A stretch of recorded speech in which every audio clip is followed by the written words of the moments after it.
Bonjour! Donc la vidéo d'aujourd'hui, ça va être sur comment faire un cycle de marche quand on n'est pas animateur, qu'on n'y connaît rien, et en plus qu'on veut l'incruster dans un plan réaliste.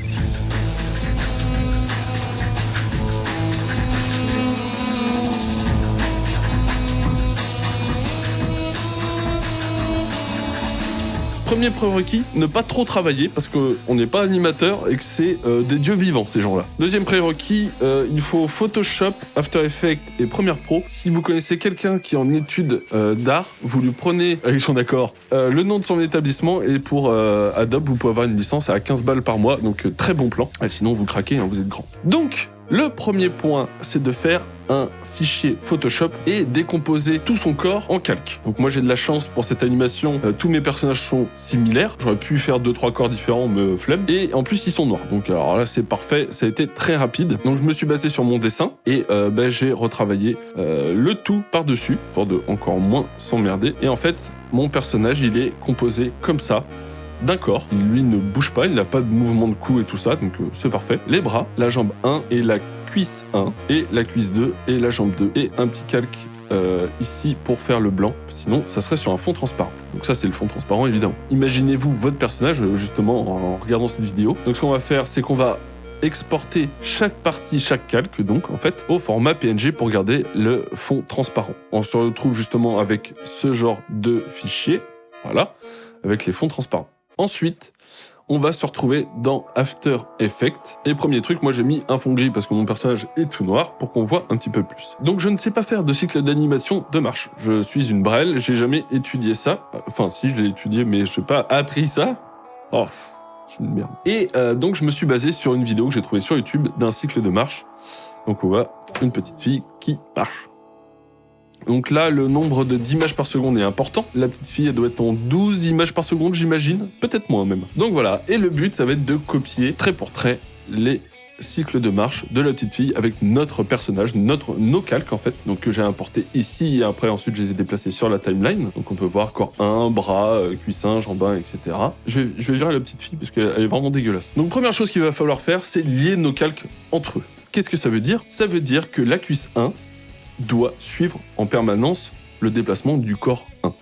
Donc là, si je déplace mon corps sur la gauche ou la droite, vous voyez bien que la cuisse 1 et jambe 1, pareil pour la 2, suit le personnage, c'est exactement ce qu'on veut. Pour ça, je vais prendre ce petit rouleau, la cuisse 1, et attacher au corps 1. Donc voilà, c'est logique. Et la jambe 1, elle est attachée au corps 1? Bah non, elle est attachée à la cuisse 1. Ça semble assez logique, je pense. Donc voilà, pareil, je vais prendre le rouleau et le mettre sur cuisse 1. Ce qui va permettre justement que tous les calques se déplacent en même temps, donc qu'on ait un personnage qui est un corps. C'est plutôt utile quand on cherche à marcher. Ensuite, qu'est-ce qu'il faut faire? Il faut mettre les points d'ancrage au bon endroit. D'ailleurs, qu'est-ce que c'est un point d'ancrage? Point d'ancrage, c'est ce qui va permettre de dire à After Effects que ma cuisse va rotationner, s'il vous plaît, à partir d'ici. Sauf que moi, quand j'ai importé ma cuisse la première fois, le point d'ancrage était là. Donc, vous allez tout de suite voir ce que ça fait. Ça fait ça. Ça tourne autour du point d'ancrage de ce petit truc. Et dans After Effects, comme je trouve que rien n'est clair quand on vient de Premiere Pro, il faut prendre cet outil-là, qui ne ressemble même pas au point d'ancrage, donc vraiment débile, et dans Premiere Pro, on peut juste le déplacer à la souris, qui aurait été, je pense, vraiment plus simple. Donc, eh bien, je vais le mettre ici, parce que c'est à partir de là que la cuisse doit rotationner. Donc, j'ai appliqué ce principe-là aussi sur la jambe 1, pour qu'elle soit ici, au genou, et donc, ce qui nous donne une cuisse qui bouge à partir du corps, du bassin, et la jambe 1 qui bouge à partir des genoux. Déjà, ça c'est fait. On a un personnage, une marionnette en tout cas, qui est viable. Prenez-vous un petit café, félicitez-vous. Et ce qu'on va faire maintenant, c'est faire plein d'images clés qui vont suivre notre modèle de la petite fille qui marche. Donc moi, en repère, je mets déjà mon sol, en fait, ici. On s'imagine le mouvement, on voit un peu ce que ça donne. Si on est dans le vide, c'est pas si évident. Bref, ce qu'on va faire, c'est s'attarder sur cuisses et jambes. On fera le mouvement du corps du personnage qui monte et qui descend plus tard. Moi, je fais ça comme ça en tout cas. Donc la première fois que j'ai fait mon image clé, donc en faisant rotation comme ça pour faire bouger, parce que là normal, et j'ai copié cette même image juste ici, juste avant qu'il y ait un nouveau mouvement. Regardez la petite fille là, vous pouvez le voir, la jambe en fait ne bouge pas entre deux images clés. Et donc moi j'ai appliqué ce principe-là en pensant bien faire, ce qui donne ça. Donc on voit un mouvement de personnage qui monte et qui descend plutôt fluide et naturel. Et on voit des jambes saccadées. Et en regardant bien, je me suis dit, bah non, ça va pas du tout. Il y a 2 styles d'animation, en fait, dans mon animation. Donc, j'ai corrigé ça en supprimant, justement, les petites images clés que j'avais mis juste avant, qui sont les mêmes ici et là. Donc, par exemple, celle-ci est égale à celle-ci, et celle-ci, et celle-ci. Donc, je pensais vraiment bien faire, mais non, pas du tout. Donc, j'ai viré ça. J'ai copié mes mouvements, comme ça. Je me suis dit, le pied de mon être de lune doit être au niveau du talon. Et une fois que je les ai enlevés, eh bien, le mouvement est plus fluide. Il colle pas très bien au mouvement de la petite fille, mais au final, c'est pas très grave. On a l'essence du mouvement qui est là. Et pour moi, ça me suffit. Ensuite, il faut mettre du coup cette barre de lecture, donc ce qui est en fait notre vidéo, en boucle. Et il faut trouver le bon cycle pour justement qu'il n'y ait aucun arrêt sur image entre la fin et le début de notre boucle. Si je la mets à une image de différence, ça saute tout de suite aux yeux. Voilà, on a un petit temps mort là qui est dégueulasse. Donc voilà, à vous de trouver le bon cycle de marche. Et donc on va pouvoir virer cette petite fille dégueulasse. Et donc on a notre cycle de marche. Il faut trouver aussi, je me suis pas aidé de la petite fille, le moment où elle est au plus haut. En fait, quand elle marche, on a ça, on a ce petit mouvement là. Le point culminant est ici, sur cette image là. Donc j'ai fait pareil avec mon être de lune. Et donc le plus bas, qui est là, et j'ai mis comme ça. Et j'ai fait des petites images clés entre les deux pour avoir un mouvement assez naturel. J'ai fait pareil avec les bras, d'ailleurs j'ai copié exactement les mêmes images clés, j'ai juste bougé la position. Du coup, on a les bras qui suivent le corps. Donc voilà, on se retrouve avec un petit personnage qui marche, donc ça c'est plutôt cool. Maintenant on va pouvoir exporter ça pour l'incorporer justement dans notre plan réaliste, et on va faire ça immédiatement. Pour ça, je vais virer mon fond gris, déjà, mais on se retrouve avec une vidéo noire. Et attention, pour l'export, c'est un peu tricky. On va dans exporter, fil d'attente de rendu, et on va cliquer sur qualité supérieure. Si je fais exporter comme ça, OK, et la rendu, ça va exporter une vidéo noire avec 2 petits yeux qui vont bouger. Pour ça, en fait, il faut prendre RVB plus alpha. Sauf qu'ici, ces enculés, ils l'ont grisé. Donc ce qu'il faut faire, c'est option de format et choisir le Apple ProRes 44444. Et on fait OK, et ça va pouvoir débloquer en fait RVB plus alpha. Et après, on va cliquer sur à définir et enregistrer avec le nom qu'on veut et à l'emplacement qu'on veut notre fichier. Ensuite, j'ai créé une séquence dans Adobe Premiere Pro et vous pouvez le voir, ça ressemble à ça. Qu'est-ce que j'ai fait?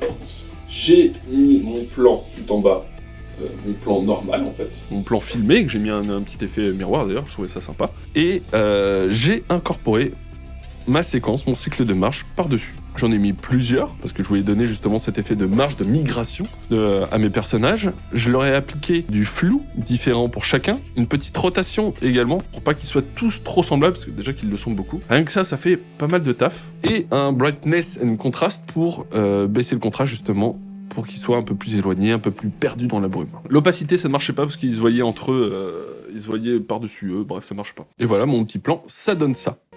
Donc là, c'est absolument pas ce que je voulais. Moi, ce que je veux, c'est qu'on les voit derrière la plan de la gare. Là, ils marchent par-dessus, c'est absolument pas du tout ce que je voulais. Donc pour ça, il faut retourner sur After Effects. Et pour ça, en fait, cette vidéo, c'est 2 vidéos. On va faire un premier plan et un arrière-plan. Et on va glisser nos êtres de lune au milieu pour qu'il y ait un effet de profondeur. Pour ça. Donc ici, vous pouvez le voir, mon premier fichier tout au fond, c'est la vidéo normale de mon plan. Ensuite, par-dessus, j'ai rajouté un doublon, je l'ai dupliqué, et je lui ai appliqué quoi déjà? Un masquage linéaire par couleur et masquage par plage de couleurs. Enfin, j'ai un peu bidouillé avec ça, avec la pipette pour sélectionner la couleur de mon ciel, et en fait, le virer. Donc ce qui fait que si j'enlève mon fond, mon premier plan, c'est ça. C'est cette vidéo-là. Et si je rajoute le fond derrière, ma vidéo normale, eh bien, naturellement, ça fait ça. Comme vous avez pu le voir, j'ai rajouté aussi un petit brouillard entre les deux à pas piquer des hannetons pour l'ambiance, quoi, c'est sympa. Un green screen sur YouTube à la con. Ça marche très bien, je lui ai mis du flou et j'ai mis une vitesse différente, adaptée à ce que je voulais, et ça marche très bien. Donc, on va exporter, on va virer le brouillard, ça on verra ça plus tard. On va exporter cette vidéo-là, transparente, avec le même principe 444 RVB plus alpha, attention. Sinon, ça fait une vidéo noire et pas transparente. Absolument pas ce qu'on veut. Et vous pouvez le voir, ici, il y a des petites couilles. J'ai pas réussi à dire à After Effects de ne pas virer ces zones-là parce qu'elles sont exactement de la même couleur que le ciel. Il faisait pas très beau. Et du coup, la maison est transparente et on va voir nos êtres de lune passer à travers la maison. On verra ça dans un second temps. Donc, j'ai exporté mes 2 vidéos. Mon premier plan, je viens de le rajouter et vous pouvez le voir.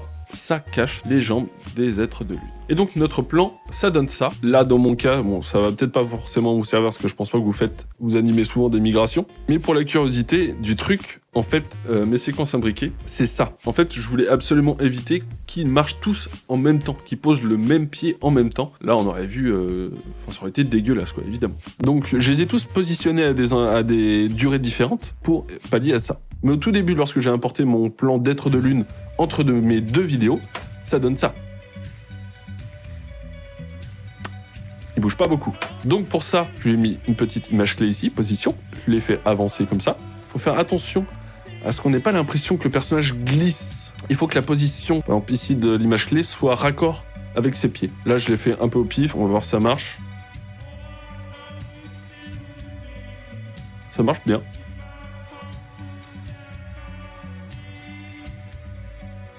J'ai gardé ce principe-là et j'ai appliqué à chaque être de lune. Donc voilà, on a ce plan-là, à la fin, on a ça. Maintenant, on va s'intéresser au problème qui m'a un peu fait chier de mes êtres de lune qui passaient à travers les maisons. Donc on voit bien que ça gâche absolument tout l'effet. Et en fait, j'avais commencé à me faire chier sur Adobe Premiere Pro avec un masquage par différence pour l'appliquer sur cet être de lune-là, précisément, et chaque être de lune avait son masque, un peu relou. Le masquage par différence, je trouve que sur Premiere Pro est vraiment très galère, je trouve mal branlé. Sauf que si on ne fait rien, en fait le masque va suivre le déplacement de l'être de lune et ça gâche tout l'effet, bref, ça ne marche pas. Donc faut repositionner le masque tout le temps avec des images clés, ça c'est super chiant, ça bouge, il y a des petits défauts. C'était relou. Et même moi qui ai vraiment l'habitude de bidouiller sur Premiere Pro, là ça m'a saoulé, je me suis dit allez, je vais sur un peu After Effects que je connais pas très bien et je me suis dit que je trouverais une solution. Et on se retrouve dans une nouvelle composition d'After Effects où j'ai incorporé donc mon plan normal, mon plan être de lune qui n'est pas masqué, vous pouvez le voir là, ça marche un peu partout sur la vidéo, un plan de brouillard, bon on s'en fout, et le premier plan justement qui va cacher les pattes des êtres de lune. Donc là vous pouvez le voir, c'est le plan final avec le traitement qui empêche justement de voir les êtres de lune. Oh tiens, regardez, je vois un petit défaut ici. C'est parfait, on va le faire ensemble. Comment on va venir gommer la vidéo des êtres de lune derrière. Donc je le rappelle, on a notre plan par-dessus comme ça. Donc ici on a l'outil gomme. Vous pouvez le voir ici, je l'ai déjà fait, donc c'est tous les traits de gomme ici. Et donc pour venir gommer, je vais double-cliquer sur ma composition. Donc là, c'est ma composition, mon plan final. Et ici, on a un nouvel onglet calque, donc ce qui offre une vue alternative de votre composition. Et vous pouvez voir les gros pâtés noirs dégueulasses.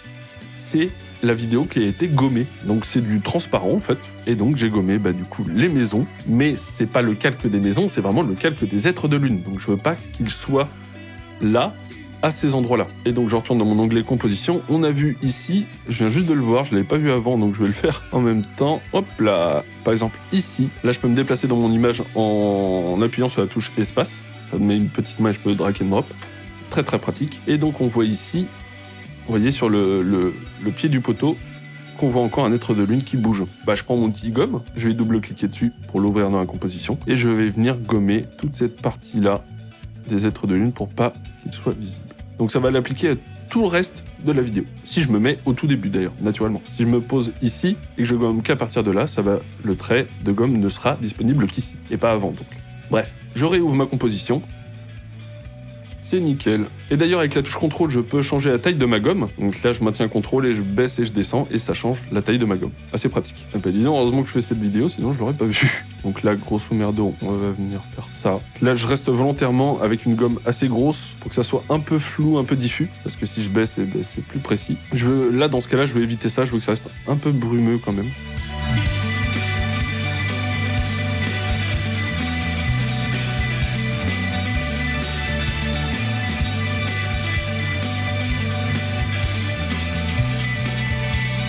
Voilà, donc c'était une petite animation avec des tricks de quelqu'un qui ne connaît pas l'animation, qui connaît très peu After Effects. J'espère que cette vidéo vous aura aidé à faire un petit truc un peu rapide, un peu bidouillage. Je suis évidemment pas du tout un pro.